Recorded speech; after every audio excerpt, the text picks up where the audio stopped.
Conversations with ours.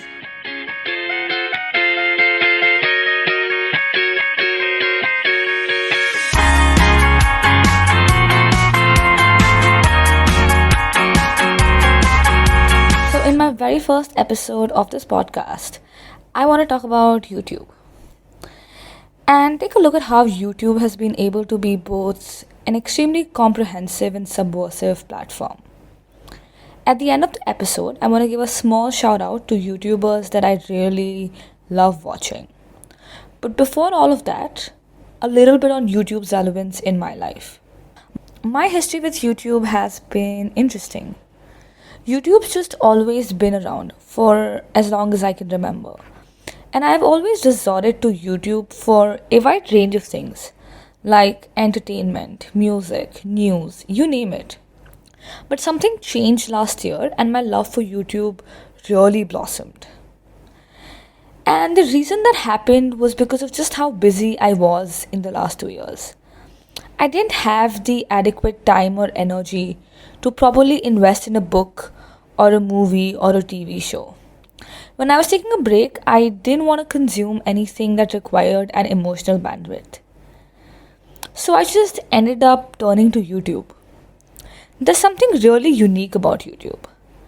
I think when you're in a situation like I was in, where you don't have the time or luxury to start a new show or watch a new movie, YouTube ends up being a great option. You can't really start a Netflix show when you're taking a 20-minute break. In fact, even when you want to watch a new Netflix show, you fall into this paradox of choice because of the sheer number of options you have on these like Netflix type platforms. Which means that you spend all of your time just surfing, trying to find a good movie or show. Do I want to watch something light or do I want to watch something heavy? Should it be suspense or should it be comedy? The mentality is that if you're going to spend a chunk of your time watching something, then it better be satisfying. So we end up surfing the entirety of Netflix, ask for recommendations, look for what's trending, look at different genre sections, and most times don't even end up watching something. It is kind of tiring the number of choices. On the surface, having such a myriad of choices seems like a great idea, and on some level, maybe it perhaps even is. But in most cases, this ends us in a situation where we can't make a decision of what to watch. In fact, I think that watching TV too was easier. Could you just watch whatever was on your favorite channel as opposed to browsing all the time? With all these OTT platforms, starting a new show or movie takes a lot of decision anyway. But then if you don't vibe with it, you feel the need to sort of at least watch the first few episodes before you can shut it off. And obviously, sometimes that's great because you require that kind of time for the story and the characters to grow on you. But the problem with this is that when you're taking a small break, you can't really watch anything new. On the other hand, with YouTube, there's no commitment requirement. Like you click off a video just as easily as you click on a video. I rarely ever feel the need to put up with the entire video if I dislike the first few minutes. Another reason finding anything good on these OTT platforms is difficult is because of just how bad the recommendations are. I feel like every time I watch a good show or movie on Netflix or Prime or whatever, it's not because the algorithm suggested me that, but instead because somebody else recommended it to me. On YouTube, though, the recommendations are pretty spot on. The same really cannot be said about OTT platforms. Not only do the recommendations miss the mark, but at the same time, even the search button doesn't do an adequate job. If you type into the search bar a movie that doesn't exist on the platform, these OTT platforms show you random movies, often not even the movies that fall into the same genre or often the same filmmaker. It's improved a little bit recently, but nearly not enough. With the YouTube search button or any Google search button, you get all the appropriate matches and anything that might fall into the same category. The YouTube recommendations, though, they're so on point that it's actually scary. There is a flip side. For all the viewers, YouTube is a free service. So, whilst we don't pay a penny, we do give up our right of privacy. YouTube keeps a track of things we already watch, the propensity we have to click on a certain video title over another. It even goes so far as to track our browsing history since it's most likely synced with our Google account. So, whilst it means that we keep getting recommended exactly the mix of content that we love, it also means that we are on the receiving end of a lot of targeted advertisement. The fact that YouTube can show us videos exactly tailored to our taste means that every click on YouTube is monitored. And this information can potentially be sold to other big corporates. As of now, YouTube claims to not be selling our data to other companies.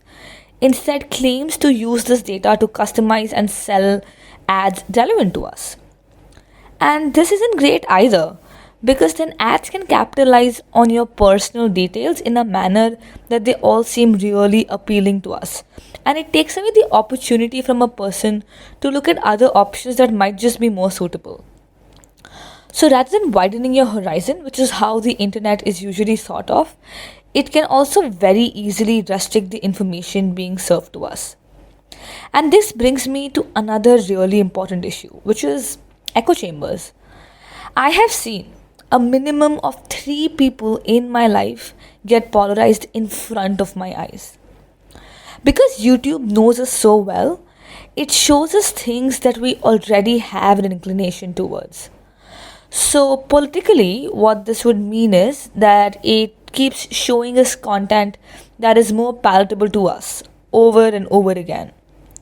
This reinforces our ideas, no matter how problematic or wrong, and leaves very little scope for a contrasting view or opinion to coexist.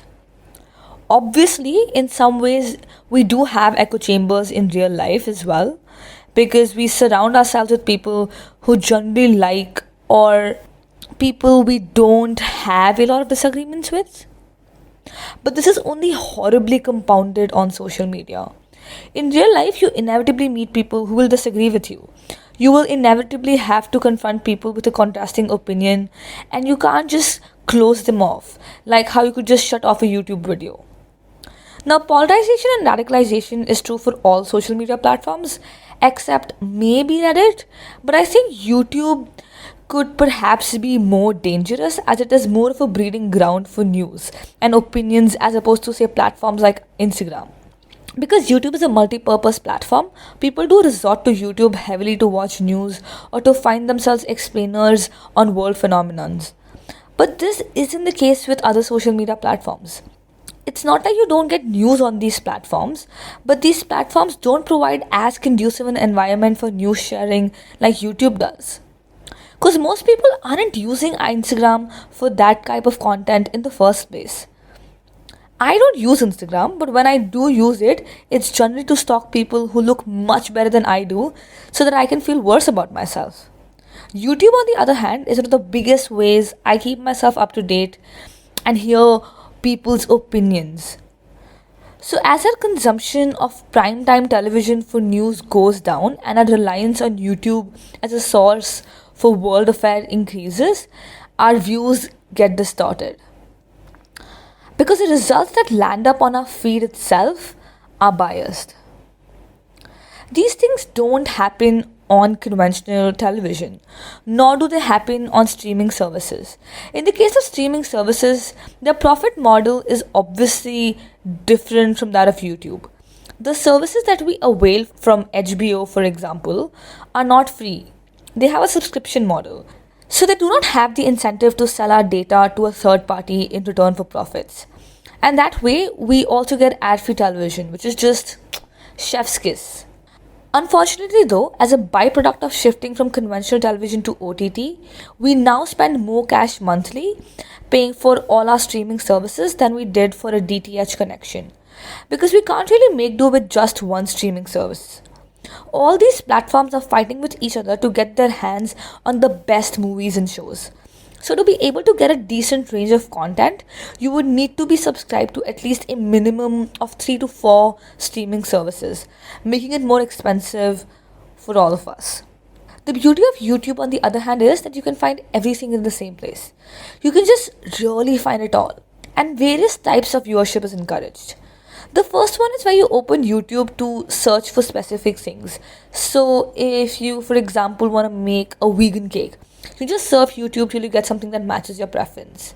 You'll even get multiple options to choose from, but the first or the second in the lineup should probably be a good match anyway, not requiring you to search any further. And the example I chose was pretty normal. You can find all types of shit on YouTube. Just name it and you have it. The second type of viewing is where you open YouTube to watch a certain creator. So, like when I open YouTube because I want to watch a Danny Gonzalez video, for example.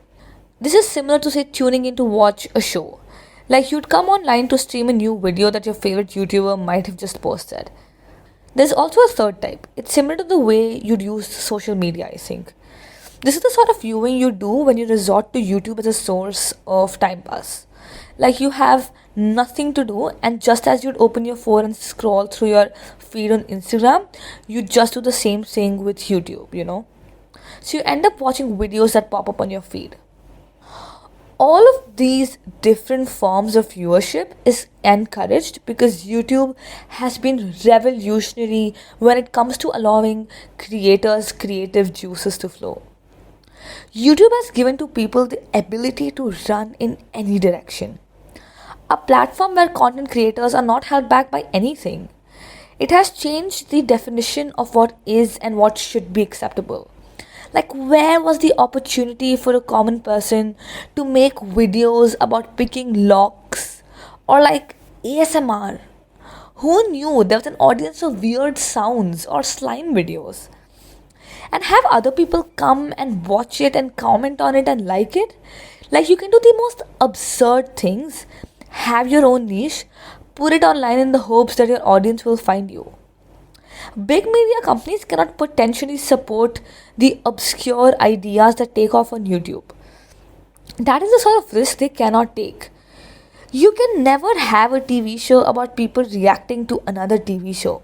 Like, that's just not a possibility. But that happens on YouTube, and they're called reaction videos. Like, could you imagine an entire TV show about cleaning the drains in Korea? No, you can't. But even that has a place on YouTube. And even that content has found its audience. Let's take the case of music videos. Even for things like music videos that already had a place in mainstream media, YouTube has helped them burgeon into really successful ventures. Before YouTube, people mainly watched music videos on VH1, MTV. But because of the inherent nature of television, to have a channel that only broadcasts music videos is kind of risky. Because say if you have a 15-20 minute slot only to show music videos, you'd have to line it up with a bunch of different songs. But the likelihood of people liking all of the songs is low. So to hold people's attention leading up to the commercial break is rather difficult.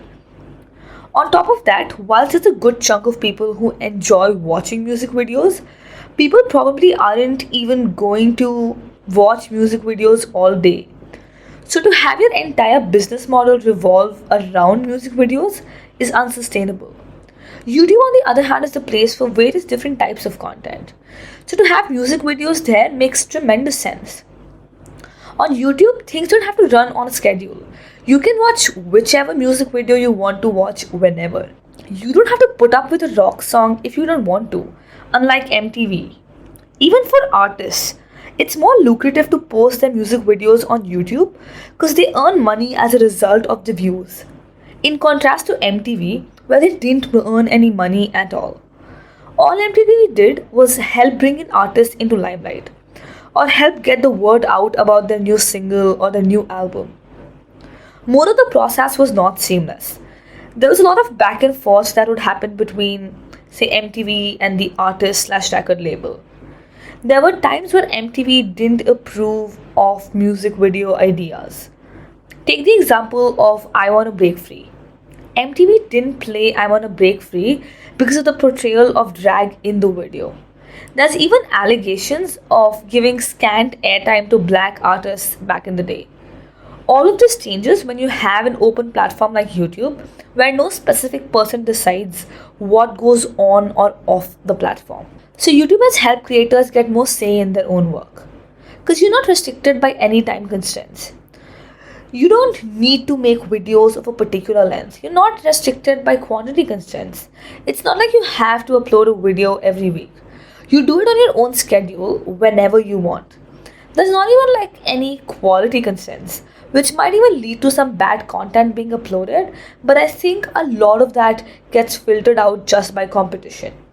And the best of them all, there's no genre constraints. A media company or a production house doesn't decide what's interesting. You can have a crazy idea and roll with it. YouTube has given people the ability to show their creativity in ways that isn't necessarily conventional.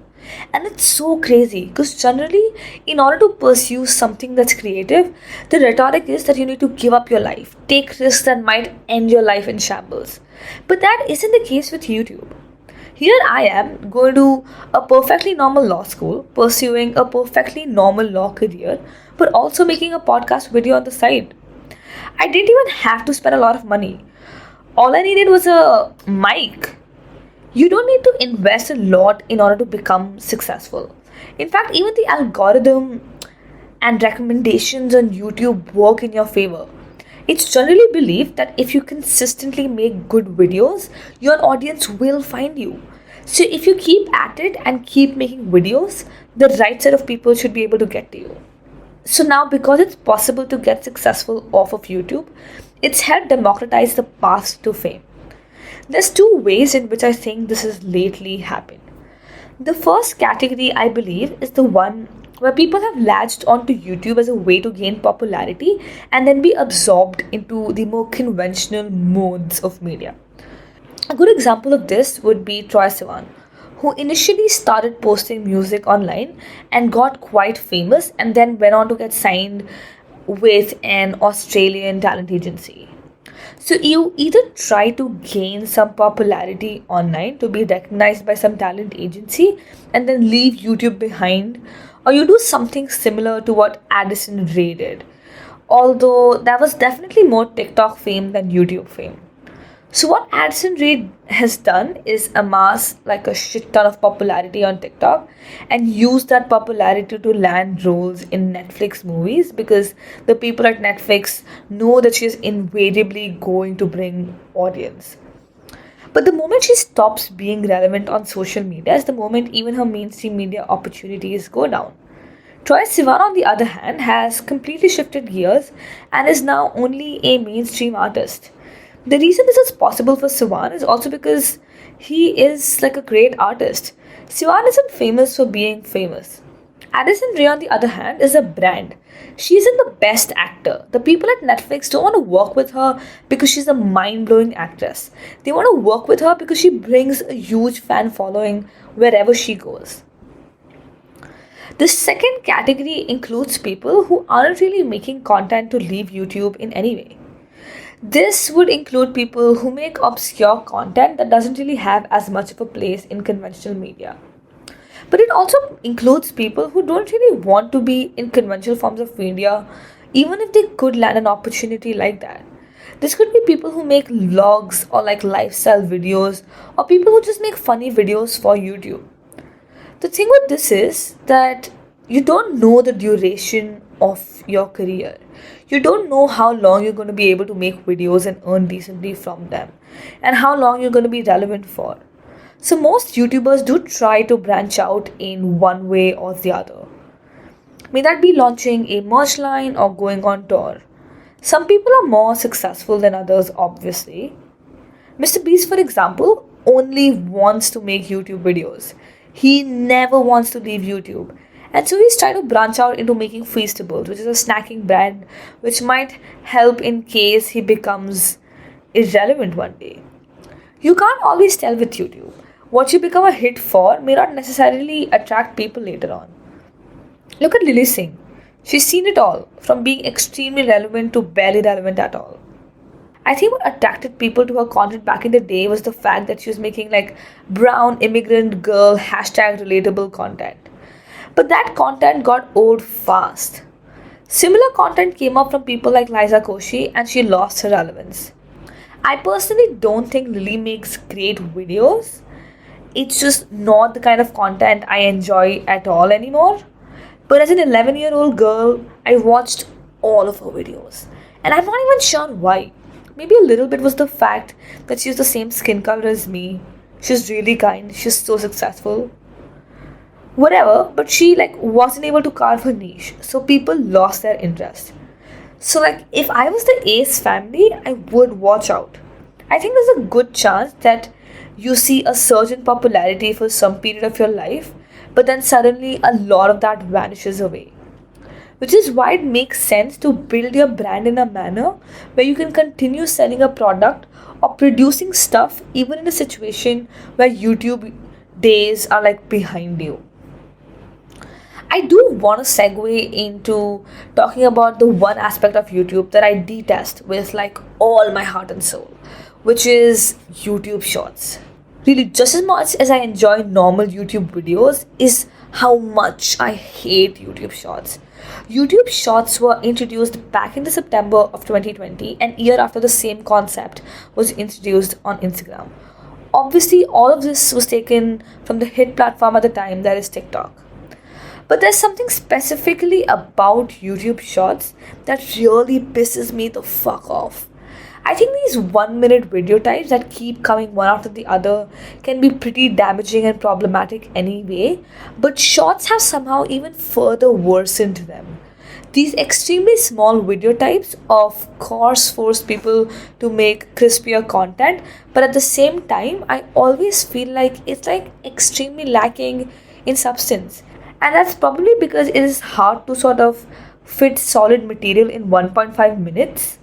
And in YouTube's case, it's even shorter, it's 1 minute. And you can keep scrolling and scrolling because A, you feel unsatisfied, and B, you feel like, oh, it's only one shot, it's hardly a few seconds. But what happens is you accumulatively end up spending so much time on it that it only makes you feel worse about yourself. It's very similar to scrolling Instagram for that matter. Obviously, this problem isn't unique to shorts, but extends to shorts counterparts like Reels, TikToks, etc. But with that being said, the few Instagram Reels that I've seen have ended up being much, much better than YouTube Shorts that I've witnessed. Quality wise, I mean. For some reason, there's no quality control on YouTube Shorts. It's like nobody is even trying. I think what is happening is that people are making these tiny videos for Instagram and TikTok, but also posting them on YouTube as a way to earn money or gain popularity or whatever. And it's so crazy because YouTube Shorts are a maximum of 1 minute long, as opposed to Reels, which go up to 1.5 minutes, and TikToks, which can even go up to 10 minutes. So, what a lot of people are doing is making videos that go beyond a minute because they are making these Reels with Instagram in mind, but then also post them on YouTube, but don't really edit them in order to fit that 1 minute criteria. And what that means is that you just don't get to see the remaining 30 seconds of the short. To me, it seems like nobody's trying, but everyone's uploading on YouTube Shorts. Because it's just there. So, not uploading would feel like not making the best use of your opportunities. And this personally is so annoying because I've uninstalled YouTube from my phone because of the shorts. Now, because shorts and YouTube videos exist in the same place, I've seen that instead of opting for a normal YouTube video, I almost mechanically opt for shorts because shorts are shorter. YouTube really needs to come up with a way of disabling shorts. I don't want to watch shorts. It makes me hate YouTube. The content I watch on shorts makes me hate myself. And also, what the hell is up with the YouTube Shorts algorithm? I get recommended the most random shit. The things I've seen myself and quite a few other people around me get recommended mainly consist of a weird mix of hate speech, celebrity gossip, and a bunch of just really weird and gross content. I have a feeling that YouTube Shorts is single-handedly like making me dumber. I've been so frustrated with YouTube Shorts that at times I even go so far as to take the effort to click on the three-button dot on the bottom right corner of my screen that says don't recommend this channel. And yet I get recommended channels that are similar to that all the fucking time. I was talking to somebody else about the hot mess that is YouTube Shorts, and they sort of made me look at it from a different angle. Because if you think of Shorts from the company's point of view, it's a very smart business idea. It's great because they capitalize on our short attention span and keep feeding us content that's addictive, increasing the time we spend on the platform. So, whilst I do think that YouTube, in a lot of ways, has been revolutionary both for the creators and the viewers, I have to bite the bullet and also acknowledge that at the end of the day, it's a conglomerate made to profit and has its ways and techniques to manipulate and get viewers hooked onto the platform in a way that's probably really unhealthy. Now, in the second half of the podcast, I want to discuss the creators that I've gotten to love on YouTube. First in the lineup, we have Best Dressed. So, who is Best Dressed? For anyone who doesn't know who Best Dressed is, she is a 20-something-year-old American YouTuber whose main form of content is fashion and lifestyle vlogs. And if someone were to give me the same description that I just gave you, I wouldn't be very keen on watching her content myself. Side note, I do think the name of the channel can have the tendency to irk people off the wrong way. Because do I really want to watch a YouTube channel which is quite literally named Best Dressed? It's too in the face, honestly. But as you keep watching her, I think she becomes your friend. The name, along with everything else, grows onto you. There's a few reasons for why I love her work. She mainly makes fashion and lifestyle videos, but it is her personality which spills over into her videos. So if you like her, you will probably like her videos because her videos to a very large extent seem like an extension of her persona.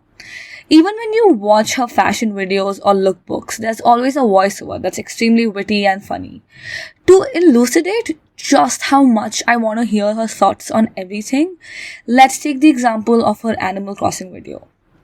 I have never played Animal Crossing in my entire life, and I have no idea what it even is. But I still watched the video she made on Animal Crossing because she's an extremely engrossing person to listen to. She has really engrossing conversations with her viewers and has interesting things to add. Even if you watch her video on the post-grad existential crisis, beauty industry, hookup culture, I think rather than repeating what has already been said, she tries to speak from her own experience with a lot of genuineness. She's not selling the whole I have a perfect life aesthetic. She's very real. She's very relatable because she's able to remain honest and talks about things with a lot of objectivity. Another thing about Best Dressed is that she either makes a damn good video or she doesn't make a video at all. There is no in the middle. And I think this is in contrast to what a lot of YouTubers do. A few YouTubers have talked about how there's pressure to continuously churn out stuff on YouTube in order to remain relevant, which leads to YouTubers often making content that's half-assed. But I've never seen a video from Best Dressed where I feel like it's been posted for the sake of posting. She really only makes quality content. All of her videos are high effort, from the footage to the editing to the content. It's always a solid A. Also, over the course of a couple of videos, you start feeling like you are her friend. In her vlogs, she always takes the time to set her camera down and talk directly to her viewers. You often get to see actual snippets of conversations between her and her friends. You get to have a real glimpse into her life.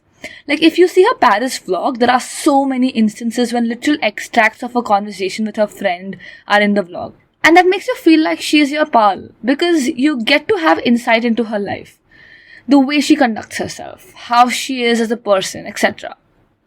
I think another reason for this probably is that she speaks to her viewers in a very dignified manner. She talks to her viewers like they are smart and competent human beings, and even builds an amicable atmosphere by making jokes about herself, not taking herself too seriously, and acknowledging the privilege that comes with what she does. The other thing that I've not seen anywhere is that when she talks about things that are not in common parlance for her viewers, she takes the time and effort to actually explain it. Like she did a whole video on how she earns money. Now, I don't know about you, but I know that I'm extremely curious about how YouTubers earn money, how they get brand endorsements, how sponsorships work, etc. And she's like really transparent about it.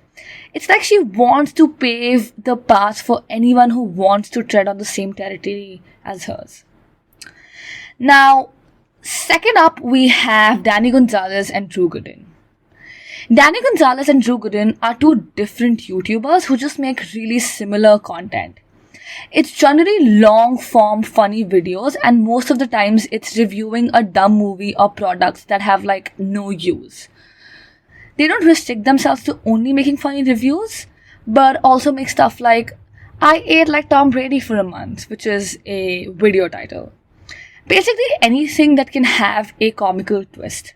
With Drew specifically, I really enjoy his body of work because whilst his videos really crack me up, they're also always coupled with extremely compelling points.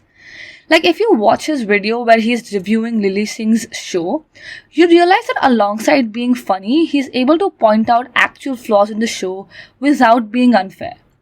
There's a lot of substance in the videos, and he really knows how to encapsulate situations and pick them apart from different perspectives or angles. Danny's appeal, on the other hand, is that he's a bit more easygoing and has a lot of sarcastic humor. So, if you're the sort of person who turns to humor as a way to escape reality, then Danny's the one for you. It's also the sort of humor you would want to watch after a hard task or a tough day at work. Either ways, both of them really make smart humor, and it's very wholesome as well. Definitely worth a watch. Next, we have Tanmay Bhatt. Tanmay Bhatt is an Indian content creator and YouTuber. He started his career by stand-up comedy and then shifted to YouTube a couple of years ago after the downfall of his comedy company called AIB. His channel comprises of various things like vlogs, which, by the way, I'm not the biggest fan of, reviewing savage chat/memes, reviewing movies on Netflix, even a few stand-up videos here and there. Most times he just gets together with a bunch of his comedian friends on Zoom and they review memes and then say something funny and spontaneous. Now, I'm not sure if it's completely spontaneous or not, but it definitely seems so. Like, I don't know if they prepare the jokes beforehand, have an idea of what's gonna come up on the screen. But what I will say though is that it always cracks me up. Because the setting is very much like a bunch of people coming together and adding something funny to something that's already been said. I think if this is actually scripted, then they're doing an amazing job of shielding it, because it really just looks like friends coming together and having fun. It also seems low effort, because it's like these are just already comedians, right? So how hard can it be for them to add something funny to the conversation? The reason I personally enjoy it so much is because I've realized that the kind of humor that makes me laugh the most is generally something that's said in the moment. So like I love stand-up, for example, but I think it's sort of hard to make me really laugh in a stand-up because I'm just expecting jokes and the threshold of surprise is higher.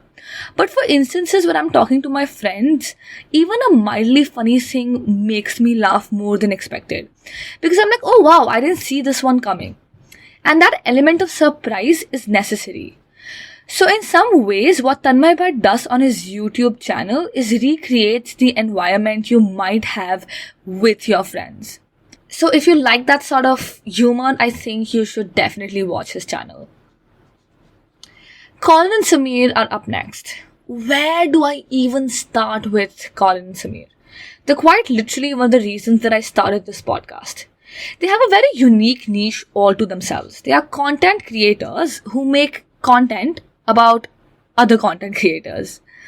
It includes stuff like how so-and-so person made it on YouTube, how they use their YouTube fame to break into other fields, whether or not their merch is good. And it's crazy because I would never expect to be interested in their niche.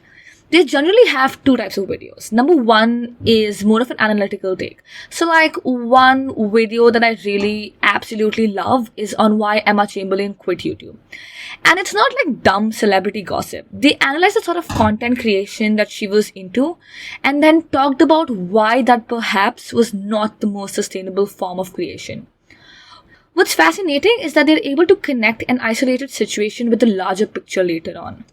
So in this specific episode, they talk about the inherent nature of YouTube which causes such burnout and mention ways that both YouTubers like Emma Chamberlain can adopt to their cycle of creation, but even go so far as to suggest things that YouTube itself can do so that YouTubers can have a better work-life balance. They go over their suggestions and they even discuss the downside that their own solutions might have. The second type of video that they have is the podcast format. I think they generally do follow a flexible outline of what subjects they want to touch in their podcast, but they've definitely left scope for conversation to be able to wander off a little bit in case they're touching on other things that are meaningful. And they've been able to invite really interesting and varied people as well. Like we see Lilly Singh on the podcast, whose content I don't necessarily love, but it was actually great seeing her talk because you get to have an inside look on their lives and what makes them do things the way they do them. Another good example would be the Mr. Beast podcast and an insight into his whole YouTube empire. The funny thing about Colin and Samir is that I've really never watched a single Mr. Beast video, but I still watched the entire damn podcast. Even the Emma Chamberlain video for that matter. I was really not invested in her work. I had watched maybe one video. I didn't even know at the time. I'd watched maybe one video. I didn't even know at the time that she was taking a break from YouTube. But Colin and Samir cover the whole matter in a manner that can really interest anyone, even if you don't know the specific creator that they're covering. Colin and Samir are able to remain extremely objective about anything that they're talking about. Like they did a video on Charli D'Amelio and they were really unbiased and neutral. Didn't have a dismissive attitude towards her videos despite not being the demographic that her brand was aimed at. And everything they said was backed by an explanation. What they're able to do is take a creator or a topic that might seem very specific to a certain fan base, but in the way they cover it, they're able to make its appeal universal. And that's because they attach critical thinking and observation to anything they're covering. So even if you're not invested in the person they're covering, the breakdown of their success becomes interesting to you. They're excellent at being really articulate and crisp at the same time. You don't see them beating around the bush or meandering about the same thing over and over again. The last creator that I want to mention today is Johnny Harris. Johnny Harris is a video journalist who was previously associated with Vox. Now, Vox is a news company that is primarily known for its explanatory journalism. And Johnny used to make videos for Vox called Vox Atlas, and they were some of my favorite videos on the channel. He would go to a different country in every series and talk about the stories unique to that land. These could be about the origin of the country, the culture, the problems that exist in the society, or the political atmosphere. Anyway, somewhere down the line, the association between Johnny and Vox came to a halt, and Johnny started working on his own YouTube channel full-fledged. He's really good at explaining the news, and that's exactly what he does on his YouTube channel. He takes up a story, digs really deep, brings stakeholders of the story on board and unfolds it. The production and music and format of his videos are truly immaculate. You can totally see how much money and effort has been put into the production. The approach is also very distinct. It's not a laid-back, making videos at home approach, but instead an amalgamation of true journalism and freelancing. And that's something that's really worked in his favor. His channel has taken off because he's been able to take the best of both worlds. On the one hand, he uses the flexibility YouTube offers to investigate stories that interest him and that he thinks are compelling. But on the other hand, he uses his background in journalism to cover these stories with the journalistic integrity that they deserve. The way he builds a story and accords its importance is what hooks the viewer in. I once binge watched 10 of his videos back to back. He's an excellent storyteller, and his videos are long, they're pretty lengthy. The only thing that I think is a bit of a problem is that in order to make the video interesting and serve it in a manner that makes the viewer hooked, he sometimes gets a bit repetitive, and sometimes it feels like he's beating around the bush a little. So there are videos that I think are great, like the McDonald's story that he unfolds. But I feel like at the end of the video, because of the way the problem was hyped, the conclusion of the story doesn't feel as effective. And it felt a bit stretched. That being said, I really enjoy his work and find his opinions very agreeable. And it's crazy to think the growth that his channel has seen. He's hit 1 million, 2 million, and now 3 million in like a span of a few months. The pace has really been tremendous. Anyway, that is the end of my very first episode. Thank you all for joining in, and yeah, I hope this episode was at least a little bit fun.